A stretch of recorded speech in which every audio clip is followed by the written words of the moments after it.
یہ تھا کہ جب حضرت حسین کو شہید کیا گیا تو ظاہر امت میں کوہرام مچ گیا، تو جن لوگوں نے تلوار کے زور پر بیعت کی ہوئی تھی، دبے ہوئے تھے، وہ بھی میدان میں اترے. انہوں نے کہا کہ ہم یزید ابن معاویہ کی بیعت توڑ کے اس کو پھینک دیتے ہیں.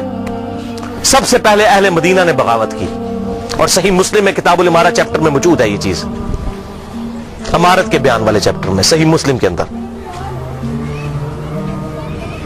اور جب بیعت توڑی تو ظاہر ہے کہ پھر یزید کو غصہ آیا، اس نے پھر فوج اپنی بھجوائی اور اس نے اہل مدینہ کے اوپر جو ہے وہ چڑھائی کر دی. 3 دن تک مدینہ تو رسول کو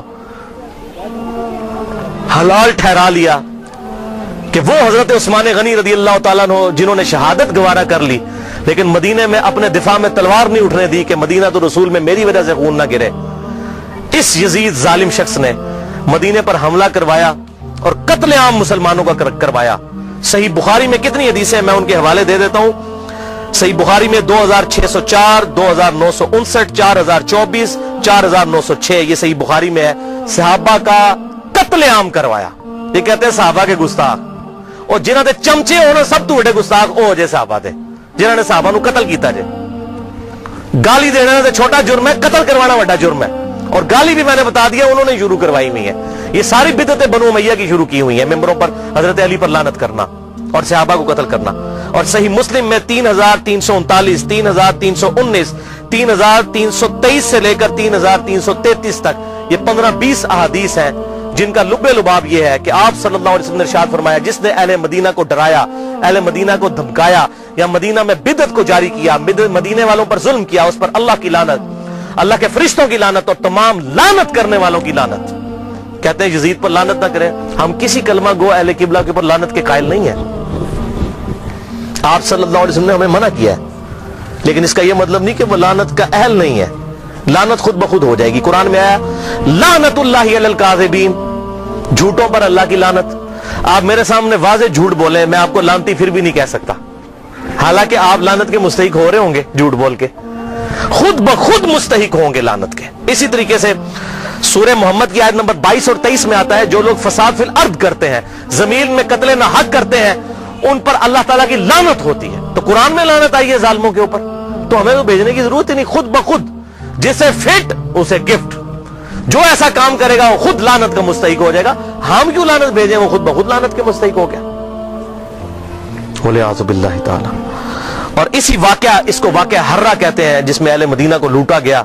اور یہاں تک کہ حافظ ابن کثیر جو آخری درجے تک اہل شام کا دفاع کرتے ہیں، لیکن یہاں پر وہ بھی تڑپ اٹھے اور انہوں نے کہا کہ یہ یزید نے جو ظلم ڈھایا، 1000 صحابیات اور تابعیات بغیر شادی کے حاملہ ٹھہری. زنا کیا یزید کی فوجوں نے. 3 دن تک مسجد نبوی میں گھوڑے باندھے وہاں پر پیشاب کرتے رہے اور مسجد نبوی میں نماز نہیں ہوئی. اور حتیٰ کہ پھر حافظ ابن کثیر تڑپ اٹھے جب مختار سخوی نے 22,000 قاتلین حسین کو ایک ایک لسٹ بنا کر قتل کیا، تو ابن کثیر کہتے ہیں کہ اس نے مسلمانوں کے دل ٹھنڈے کر دیے. ایک تو توابون کھڑے ہوئے 4000 کے قریب، لیکن وہ عبید اللہ ابن زیاد کا مقابلہ نہیں کر سکے. بعد میں مختار سخوی نے جس طریقے سے ان کو قتل کیا جو حضرت حسین کے خلاف کھڑے ہوئے تھے. اور آپ دیکھیں اس کا سرغنہ کون تھا؟ عمر ابن سعد ابن ابی وقاص، جنتی صحابی کا بیٹا. حضرت نوح علیہ السلام پیغمبر سے بیٹا کیا نکلا؟ کافر. کہتے نہیں صحابہ کی اولاد، او بھائی نبی کی اولاد سے بڑھ کر کون ہو سکتا ہے؟ حضرت نوح کا بیٹا کافر. تو اس کی وجہ سے حضرت نوح کو تو کوئی لعن طعن نہیں کر سکتا. اسی طریقے سے عمر ابن سعد جیسے سعد ابن ابی وقاص جنتی صحابی ہیں.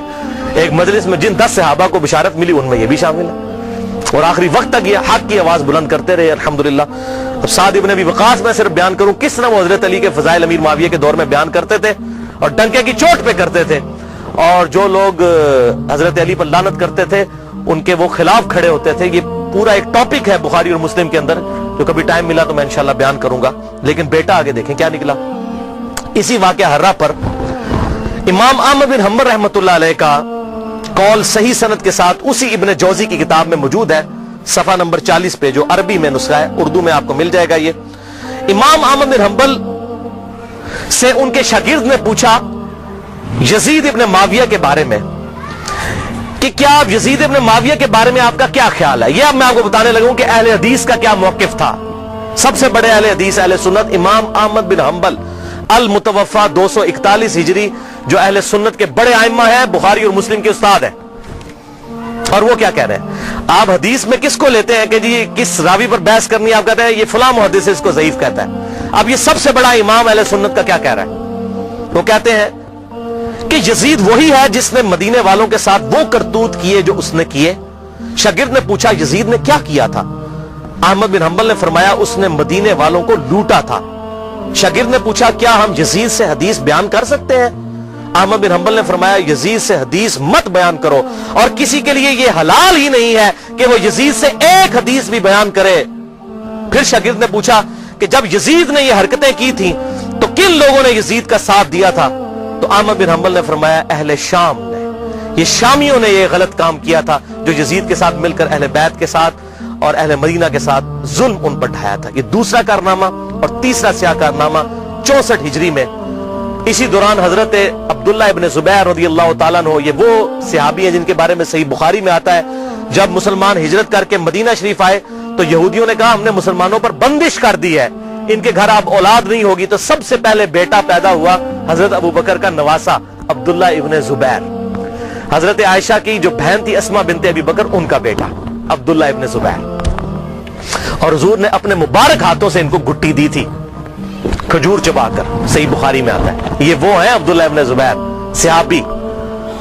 یہ بھی حضرت حسین کی طرح جن چند بڑے لوگوں نے بیعت نہیں کی.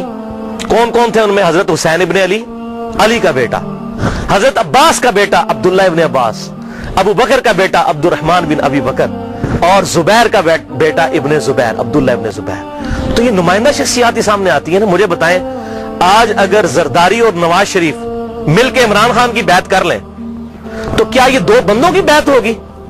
پوری پارٹی کی. یا عمران خان اور زرداری مل کے نواز شریف کی کر لیں، یا عمران خان اور نواز شریف مل کے زرداری کی بیعت کر لیں تو کیا یہ دو بندوں کی بیعت ہوگی؟ پوری پارٹی کی. وہ کہتے ہیں نہیں سب نے بیعت کر لی تھی. اور بھائی نمائندہ شخصیات تو امت کی یہی تھی نا، باقی تو سارے بیچارے اسی طرح ہوتے ہیں. حسین تے نہیں روزانہ ماما جمنیاں، حسین بننا سوکھا ہے. آپ نے بخاری میں حضرت ابو ہریرہ کا قول سن لیا کہ وہ کہتے ہیں مجھے ڈر ہے میں ان لونڈوں کے نام بتاؤں تو مجھے قتل کر دو. تو انہوں نے اپنی جان بچائی. جان بچانا بھی فرض ہے، لیکن اعلیٰ ترین درجہ یہ ہے جو صحیح مسلم میں حدیث ہے، انٹرنیشنل کے مطابق 177 نمبر حدیث صحیح مسلم کتاب الایمان میں، کہ برائی جب دیکھو تو ہاتھ سے روکو. ہاتھ سے نہیں روک سکتے، زبان سے، نہیں تو کم از کم دل میں برا جانو. لیکن ذالک اضعف الایمان، یہ ایمان کا سب سے لوئسٹ درجہ ہے. تو حضرت حسین لوئسٹ درجے پر تو نہیں تھے بھائی. جس کے جینز پروفٹ کے جینز ہوں، جس کا بلڈ اور خون نبی کا خون ہو، وہ لوئسٹ درجے پر ایمان رکھے گا؟ وہ تو آگے بڑھ کر باطل کا مقابلہ کرے گا. یہی وجہ ہے کہ حضرت حسین جو ہیں انہوں کو یہ ٹائٹل ملنا تھا. اور یہ بھی آپ بات یاد رکھیں، حضرت حسین نے حضور کی زندگی میں کیا کارنامہ کیا ہے؟ 6.5 سال عمر تھی، حضور صلی اللہ علیہ وسلم کی وفات ہو گئی. کارنامہ کرنا تھا. اسلام تقوی کی بنیاد پہ کسی کو ٹائٹل دیتا ہے، ان اکرمکم عند اللہ اتقاکم. حضرت حسین نے کون سا کارنامہ کیا تھا؟ کارنامہ بھائی کرنا تھا. جنتی نوجوانوں کا ٹائٹل اس لیے ملا کہ انہوں نے وہ کام کرنا تھا کہ جب امت سو چکی ہوئی تھی انہوں نے امت کو جگایا. اور ایسی بھی امت جاگی کہ آج تک جب بھی کہیں پر ظلم ہوتا ہے حسین کی مثال پیش کی جاتی ہے. لوگ کہتے ہیں کیا ہوا جی، حسین کے ساتھ بھی تو 72 لوگ تھے نا. اگر ہم تھوڑے ہیں، سورہ نحل میں آیا کہ ابراہیم علیہ السلام اکیلے ہی پوری امت تھے. حق تھوڑا ہو، حق حق ہے، باطل باطل ہے، چاہے وہ کثرت میں کتنا ہی زیادہ ہو. ٹھیک ہے، تو یہ بات آپ سمجھیے اس حوالے سے. تو عبداللہ ابن زبیر نے بھی بغاوت کی. انہوں نے حجاز، مکہ، مدینہ اور پورے ایریے پر انہوں نے اپنی خلافت قائم کر لی اور یزید صرف شام تک رہ گیا. تو پھر یزید نے عبداللہ ابن زبیر رضی اللہ تعالیٰ عنہ کو قتل کرنے کے لیے اور ان کی حکومت کو ختم کرنے کے لیے جو خلافت تھی، اپنے گورنروں کو بھیجا، سپہ سالاروں کو بھیجا. 64 ہجری کا یہ واقعہ ہے. اور یہ صحیح مسلم میں انٹرنیشنل نمبر کے مطابق 3245 صحیح مسلم 3245 نمبر حدیث ہے کہ ابن زبیر پر جب حملہ کیا اس دوران خانہ کعبہ کو منجنیق سے پتھراؤ کیا گیا، غلاف کعبہ بھی جل گیا. 3245 صحیح مسلم. یہ کرتوت ہے. کہتے ہیں جی وہ تو یہ تھے جنتی تھے. وہ بھی میں بول کھولنا کہڑے پاس جنتی سی ہو. صحیح مسلم 3245 خانہ کعبہ کو جلا دیا. لیکن پھر اس دوران پہلے واقعہ کربلا، اس کے بعد واقعہ ہرا ہوا، اور پھر ابن زبیر پہ جب حملہ کیا اسی دوران یزید مر گیا 64 ہجری کے اندر. جب مرا تو پھر ابن زبیر نے اسی جنگ کے دوران وہ مر گیا. ابن زبیر نے کہا کہ جاؤ اپنے شیطان کی خبر لو, وہ مر گیا. تو پھر اس کی فوج تتر بتر ہو گئی. پھر 9 سال تک خلیفہ رہے اس پورے ایریے کے اوپر عبداللہ ابن زبیر. پھر جب عبد الملک بن مروان کے مرنے کے بعد بنا, اس نے پھر حجاج ابن یوسف کو بھیجا. پھر دوبارہ خانہ کعبہ پر حملہ ہوا, اور وہ بھی صحیح مسلم 6496 نمبر حدیث میں موجود ہے. پھر ابن زبیر کو حجاج ابن یوسف نے, جو اسی بنو امیہ کی باقیات تھی, اس نے قتل کر کے خانہ کعبے کے دروازے پہ ان کی لاش, صحابی رسول کی لاش لٹکائی 1 ہفتے تک کے لیے. صحیح مسلم 6496. ابن زبیر کو 74 ہجری کے اندر شہید کر دیا گیا. یہ بھی انہی کا کارنامہ تھا. اب یہاں پر میں کسی محدث کا فتویٰ, کسی محقق کا فتویٰ, کسی حکومتی ملے کا فتویٰ, کسی روزی روٹی چلانے والا دین سے اس کا فتویٰ نہیں, امیر المؤمنین سیدنا عمر ابن خطاب رضی اللہ تعالیٰ عنہ کا فتویٰ صحیح بخاری سے پیش کرنے لگا ہوں. انٹرنیشنل نمبر کے مطابق صحیح بخاری میں 6830. سیدنا عمر کا جب آخری حج تھا تو آپ کو کسی نے آ کر خبر دی, اس کے بعد آپ شہید ہو گئے, کہ لوگوں میں یہ چیما گوئیاں ہیں کہ جب عمر مر جائے گا تو ہم فلاں شخص کو اپنا خلیفہ بنا لیں گے, خود ہی چن لیں گے. اب یہ فلاں کون ہے, اس کو تلاش کرنا. یہ فلاں کون تھا خلافت کا لالچی, یہ آپ کے لیے اسائنمنٹ ہے. فلاں شخص کی ہم بیعت کر لیں گے. حضرت عمر کو اتنا غصہ آیا کہ مسلمانوں کے مشورے کے بغیر. صحیح بخاری 6830, بڑی لمبی حدیث ہے. حضرت عمر فاروق رضی اللہ تعالیٰ ممبر پر چڑھے, اور ابن عباس کہتے ہیں کہ میرا گھٹنا جو ہے نا وہ بالکل ممبر کے ساتھ ٹچ تھا جب میں نے یہ حضرت عمر کا خطبہ خود سنا. اور حضرت عمر اتنے غصے میں تھے, میں نے کہا کہ آج تو یہ, بلکہ صحیح بخاری اسی حدیث میں آتا ہے کہ عبد الرحمن بن عوف کہتے ہیں کہ آپ تو عرفات کے میدان میں خطبہ دینے لگے. تو میں نے کہا امیر المومنین, یہاں پر ہر طرح کے لوگ موجود ہیں, کوئی پڑھ لکھے ہیں, کوئی ان پڑھ ہے, تو آپ کی بات کا کوئی اور مطلب نہ لے لیں, آپ صبر کریں, مدینہ جا کے خطبہ دیں. تو مدینہ شریف جا کر پہلا کام حضرت عمر نے خطبہ دیا 6830. بڑی باتیں ارشاد فرمائی, اور پھر اس میں ارشاد فرمایا ورڈ بائی ورڈ, لفظ بائی لفظ حضرت عمر کے الفاظ. صحیح بخاری 6830. دیکھو, خیال رکھنا کہ کوئی شخص بھی بغیر مسلمانوں کے مشورے کے اور بغیر اتفاق رائے کے تم پر مسلط نہ ہونے پائے, ورنہ اس کا انجام قتل و غارت ہوگا. اور وہ آپ نے دیکھا کتنی قتل و غارت ہوئی.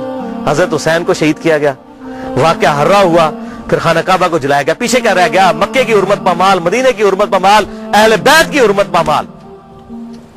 اس سے زیادہ کیا کر سکتا تھا؟ اور حضرت عمر نے پہلی پیشن گوئی کی تھی مسلمانوں کے مشورے, تو وہ تلوار کے زور پہ کیا گیا. وہ میرا پورا لیکچر سن لیں, صحیح بخاری کے اندر موجود ہے حدیث, اور کتابوں کے اندر, کہ تلوار کے زور پر زبردستی بیعت لی گئی, اور صحابہ نے مخالفت کی لیکن نہیں کسی کی سنی گئی. وَلِعَاذُ بِاللَّهِ تعالی.